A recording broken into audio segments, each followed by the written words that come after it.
Hello and welcome back to Transfer Review, the show where we put silly season under the microscope here on EFD. And joining me this week, we have the father of Eurofootball Daily, my good friend Dougie Critchley. Dougie, how are you? Maybe the grandfather of Eurofootball Daily, actually. I think that's more apt. But no, I'm good. I'm a little bit stiff, actually, because of the hot weather. I've been going to the gym this week for the first time in genuinely about 10 years. So oh my God. I've been working out my weedy little arms. And I'm a bit stiff this morning. But other than that, I'm okay. How are you doing, Henry? Getting your beach bod ready, are you, Dukes? That's something like that. Impressive stuff. No, I played five-a-side last night. We didn't have any substitutes. Oh. And we were all on our arse at the end after a 7-4 defeat. So, yeah, I can semi-sympathise with you on that one, Dukes. But anyway, as always, we're just going to run through a few transfers perhaps some people have missed. Some big moves taking place across the continent. Dukes, Lazio's business, excellent. They've got Alessio Romagnoli on a free from Milan and Luis Maximiano from Granada, who's a keeper we're getting very excited about, 10.5 million euros. He made the most saves in La Liga last term. Obviously, they got relegated, but he's off to Lazio to replace Strakosha. Samu Castillejo, he's left Milan to become Gattuso's first signing at Valencia. We've seen Owen Vindal confirm his move to Ajax. Rabbi Matonde, he's gone to Rangers. And Nathan Collins has signed with Wolves for over 24 million euros from Burnley. I think that's a lot of money, to be honest. I mean, Dukes, of those moves, which one sort of catches your eye the most? I think I quite like Owen Vindal joining Ajax, to be honest. I remember linking him with a move to Liverpool as Andy Robertson's backup on the Extra Time podcast a little while ago, and he's been really up and coming left back at AZ Alkmaar for a number of years, part of that squad alongside Koop Miners and Calvin Stengs that nearly won the Eredivisie. And Ajax have actually done some quietly quite impressive business so far this window, bringing in Steven Bergwijn, bringing in Vindal, and I'm sure they'll spend some more money when Lisandro Martinez inevitably leaves as well. So that would probably be my top transfer. What about you, Henry? Oh, I do just like Lazio's business. Romagnoli, I think he really shores up that defence, and I think Maximiano, I'm excited to see what he can do. Maybe at a slightly better side where the pressure's off him a little bit. So yeah, really impressed with what Maurizio Sarri has got through the door. Anyway, we're going to move on to the transfer we like for this episode. And we're looking at Newcastle's pursuit of a forward. And it looks like they've got Alexander Isak or Raul de Tomas on their radar, Dougie. Can you tell us more about this one? Yeah, I was talking about this a little bit on Transfer Talk on our Football Daily Spaces that we're doing at the moment. So join us at 4 p.m. today. I think this video should come out before then on Twitter, where we're discussing the latest rumours. We were talking about Newcastle's search for a new striker because they've been looking for one sort of since January, really, and they've been heavily linked with Reims forward Hugo Ekitike. And while a price was agreed between Newcastle and the French club, the 20-year-old has appeared hesitant to move to England, with PSG also rumoured to be interested. We know that they're also looking at Scamacca, but they're, I think, refusing to meet Sassuolo's €50 million valuation. So maybe Ekitike will be their backup. But Reims' president, has made it clear that the player has to decide his future by July the 10th, or they would cancel any deal. So he's sort of dug his heels in. He's saying he's not going anywhere. We'll see what happens there. But Newcastle have supposedly now turned their attention to two different forwards, both who operate in La Liga. The first is Real Sociedad forward Alexander Isak. The Telegraph claim that the two have opened talks with the Basque outfit over a move for the 22-year-old, who scored 6 in 32 La Liga outings last season, so it wasn't his best campaign. But before that, he did have two pretty solid years at Sociedad, netting 33 in all competitions over the previous two campaigns. The Newcastle Chronicle believe they've been quoted a fee north of €50 million for Isak, which would seem like a big commitment coming off that season, but he does show a lot of promise. Dan Ashworth, Newcastle's new sporting director, ex-Brighton, ex-England FA as well, has also identified Espanyol's Raul de Tomas as an alternative. This is the news from Calcio Mercato in Italy, who claim Newcastle will go head-to-head with Juventus to land the Spanish forward. Seems a little bit random that he potentially is going to Juventus, but hey-ho. RDT enjoyed one of the best seasons of his career last term. He netted 17 and assisted 3, taking his tally to 44 goals in just 85 league appearances for Espanyol, who over the last few years haven't been that impressive of an outfit as well. Henry, though, who do you think Newcastle should move for? Oh, it's an interesting one. I mean, there is a vacancy, by the way, in Juventus' attack with Morata looking like he's staying at Atletico Madrid. So I don't think getting a proven goal scorer like Raul de Tomas through the door is a bad idea. I mean, he's only 27. Yes, that does make him 5 years older than Isak. However, his rate of 35 goals and 81 La Liga appearances is superior to Isak. That's 0.43 goals per game to Isak's 0.31. So he's just been a quietly efficient forward operating over in Spain. He also scored 23 in the Segunda División in 2021. So he's in a real kind of hot vein of form at the moment. Former Rayo Vallecano striker as well. But to be honest, it kind of depends on what forwards Newcastle are looking for, because they are very different players. I mean, if you see RDT, he prefers to drop deeper to impact play than Isak. His touches are much more like in his own third and in the midfield, whereas Isak tends to hug the final third a little bit more. And you can kind of see that in their shots as well. Raul de Tomas ends up taking a lot more shots from range, average of 18 yards to 15, so really not a sort of box predator at all. And these are two players that took roughly the same level of shots last year as well. We see with Isak, he takes much fewer passes per game, but he does win more aerials, as you'd maybe expect, and he's much happier dribbling with the ball. Attempted 3.9 dribbles per 90 to RDT's 2.2. We saw that in the Euros, especially for Sweden, wasn't it? Isak picking up the ball and driving at defences. RDT more happy to perhaps link up with certain members of his certain teammates, etc. But I mean, I just think Raul de Tomas is more of a proven goal scorer at this point, and I just think we'll get onto money in a second, but if they're looking to save money, he might be the better choice. And let's not forget that Newcastle do have two forwards already in their books. Callum Wilson, who I think is going to play a much bigger role this season after being injured last term, and Chris Wood, who, although he really didn't score nearly as many as you'd hoped, he does offer something in the air, doesn't he? He is sort of a dominant figure in attack, so maybe getting in Raul de Tomas next to him isn't a bad idea, although upgrading Chris Wood is also not a bad idea too with Isak. So, but yeah, once again, it depends how much Newcastle want to spend, because there's this idea that they've got infinite amount of money. It's not true, they don't. They do have to work within a certain budget. And with Espanyol reportedly willing to sell for around 35 million euros for Raul de Tomas, I think he would be a smart move in my opinion, especially because Newcastle are still looking at other sort of wingers. Moussa Diaby, from Bayer Leverkusen, although the German club apparently refusing to negotiate for anything less than 60 million euros. On Continental Club, we talked about this PSG tax, which you can see tomorrow. I think Newcastle certainly are facing a tax of their own when it comes to trying to get any targets through the door. And there's also talk of Marco Asensio as well, which I think is a bit far-fetched. So yeah, if they do go for Raul de Tomas, I think it maybe does open up more possibilities for other forwards. And yeah, I think they could get Diaby in the door as well. But I mean, Dukes, who would you go for out of the two? I'd probably go just really commit to Moussa Diaby, to be totally honest. But just quickly on Juventus, I see your point about their lack of striking options. I just think with Vlahovic already there and Di Maria and Pogba coming in, adding that creativity potentially behind Vlahovic, that they should probably go for a more out-and-out number 9 than Raul de Tomas, who, as you say, drops deeper.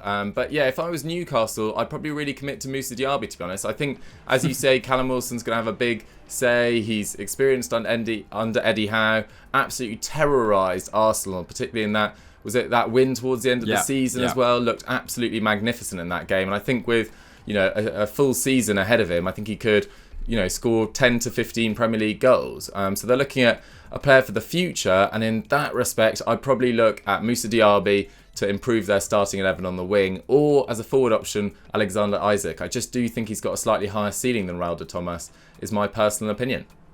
All right, well, we're split. Let us know what your thoughts are in the comments down below. And we'll move on to the kind of, not necessarily a transfer we don't like, but a bit of a sorry saga. Before we go on to that sorry saga though, just a quick reminder to subscribe to EuroFootball Daily. Welcome if you've just joined us for the first time. Please like this video and subscribe to EuroFootball Daily. As I say, we produce daily content on European football, or European football affecting the Premier League at least. So please do subscribe and join us on our journey. But Henry, what is going on with this saga? Frenkie de Jong to Man United, it is dragging on. I actually can't believe that it's gone on as long as it has. I mean, most of you will know what's going on right now. They've been pursuing him all summer, it seems. Barcelona holding out for 85 million euros. It looked like there was a breakthrough. It had been reported that there was a broad agreement in place. United paying an initial 65 million euros with 20 million euros in add-ons. We've seen United CEO Richard Arnold and Director of Football John Murto. They've been out in Catalonia trying to thrash out the deal, get it done over the line, but in a fashion which can only afflict these two clubs, I think, at this very moment in time. There is a hitch, and it's been revealed that Barca owe 17 million euros in deferred wages from the height of the COVID pandemic to De Jong. And unsurprisingly, the 25-year-old is not that willing to forego the money that he's owed against Barca's wishes. Sport in Spain have said that United are not willing to cover the extra expenses. Apparently this is what they've been asked to do, although they are looking at other solutions, other formulas is the quote that I saw, to try and get this deal over the line. But it's still not even clear, if Frenkie de Jong wants to move to Old Trafford. Apparently he's very flattered with the interest, but I think he's just beginning to really resent the way that he's been treated by Barcelona throughout this whole saga. I think he's been made to sort of be a financial scapegoat in this situation. And, Fabrizio Romano tweeted on Wednesday that his agents have informed Barca that De Jong still has no intention of leaving or accepting any salary reduction or talks of that nature. So, I'm not quite sure where Barcelona go from here, in all honesty. So, it's getting to the point now, because apparently United have set a deadline of Friday for this deal to be concluded. How concrete that deadline will ultimately be, if there is a bit of wiggle room, remains to be seen. But it does look like they're going to have to start thinking about some other solutions to fix that midfield. Although we have heard they've said that a defensive midfielder maybe isn't a priority. It should be. And there are other options out there. Dukes, according to TalkSport of all places, who are they potentially looking at? Yeah, well, we'll run through the options first. Supposedly they're also looking at Youri Tieleman, who's been strongly linked with a move to Arsenal, and Wolves star Ruben Neves. They're obviously two very different players. So let's get into a little explanation into what each of them could bring to Old Trafford. So Tieleman is definitely the more attacking. He's coming off the worst season by his own standards, though. He scored 6 and assisted 4 last term, but really fell out of favour under Brendan Rodgers. It seemed like this contract situation was just dragging on at times. Neves, on the other hand, got 4 goals and 2 assists. The Belgian takes nearly 2 shots per 90 to the Portuguese's 1.4. He's also far more active in the final third. He's far more creative. He created double the amount of big chances last season. Having said that, it was only 6. So not a huge creator, and with Eriksen and Bruno Fernandes in the side and Donny van de Beek expected to play a larger role, you probably don't want to sign Tielemans for his creative impact in this Man United side. But on the other hand, I don't think Ruben Neves is really the ideal fit either. He's a sort of controlling, metronomic passer in the centre of midfield that sort of dictates the tempo, rather than that out-and-out defensive midfielder, which we have been talking about for about 5 years for Man United. He does have the superior defensive stats. He completes 4.1 tackles and interceptions per 90 to Tielemans' 3.7. And he does sit deeper, probably in that Wolves' side. But, in that Bruno Lage system and that Nuno system before that, Moutinho and Neves weren't really, required to do much more than sort of dictate tempo. They weren't expected to break into the box all that often or really pull in massive defensive numbers either. It was a sort of system that sort of stymied opposition attacks rather than one individual player. Obviously, Tielemans is entering the final year of his contract with the Foxes. Arsenal are also interested. Some Arsenal Twitter accounts yesterday were going absolutely crazy because they found Tielemans' house on Rightmove, which is a website advertising houses, and on the fridge it showed some of his kids' artwork, and they worked out that it was his house, and it said that they were moving to London when they put in a inquiry about this whole thing. It was incredible detective work from Arsenal fans, but as usual, they might just be slightly barking up the wrong tree. We will wait to see. Leicester are supposedly willing to consider selling him for 40 million euros, although Sky Sports claim that the 24-year-old might well sign a 1-year extension. Wolves are proving far less keen to sell Ruben Neves. It's apparently going to cost around 80 million euros to sign him, or even to start negotiations. So, in my opinion, with the work they need at right back, another midfielder, because if they sign Neves and Tielemans, make no mistake about it, that is not their defensive midfielder fix. That is not their midfield fix by any stretch. So it would be Neves or Tieleman and a defensive midfielder. Ibrahim Sangare is still on the market for around 35 million euros. To me, that makes far more sense than both of these moves, especially with Fred showing some renewed form at the back end of last year, starting well in pre-season this year, and McTominay, who can do a role for 10-15 games per season as well. They really need to nail down that defensive midfielder. And if they're not adding Frenkie de Jong, his stardust to that midfield, I don't think they need to go for that sort of midfielder as well. That just felt like a one-off situation, given the fact he'd worked with Ten Hag at Ajax, and almost an opportunity too good to turn down with Barcelona's finances still in difficulty. So for me, I wouldn't sign Neves or Tieleman. But Henry, am I being a bit harsh?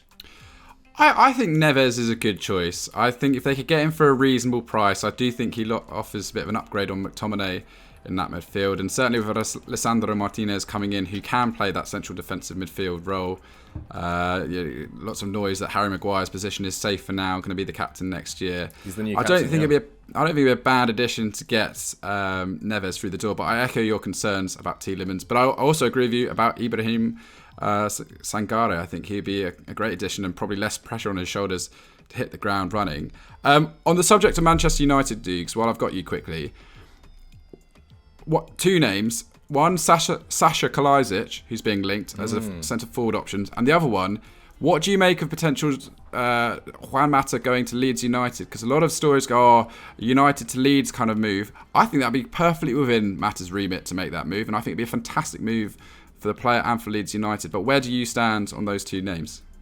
Yeah, to be fair, I don't mind Tielemans or Neves as much if Alessandro Martinez is also coming in. I was just on the assumption that move doesn't get done, although it does seem quite likely. In terms of Sasa Kalajdzic, I think that would be a big step up from Stuttgart to Man United. Yeah. I'm not sure he's totally ready for that. He's absolutely enormous. He's very strong in the air, but doesn't offer that much outside the box as well.